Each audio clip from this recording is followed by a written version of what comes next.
Welcome to Burlap Teachers. Enjoy the video. You'll begin by opening the Bing app and signing in.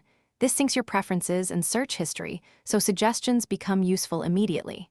If you prefer not to sign in, you can continue as guest, but you'll lose personalized results. Make sure microphone and location permissions are allowed for voice and local results.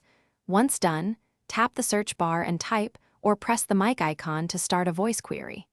You're ready for targeted, context-aware searches now. You'll run searches with text, voice, or the camera. Visual search is great for products or plants. After results appear, use the filter tabs to narrow to images, videos, news, or shopping, and refine with date or region if needed. Tap a result card to reveal quick actions, save for later, share with contacts, or copy a snippet.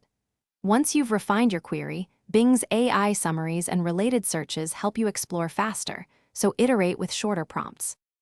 You'll use chat mode to handle multi-step tasks like planning itineraries or drafting emails. Ask follow-ups without repeating context. Save research into collections for projects, dragging or pinning cards for quick access. For maps and shopping, toggle location and currency in settings for accurate results. If the app freezes or shows wrong results, clear the app cache, check for updates, and reinstall if necessary.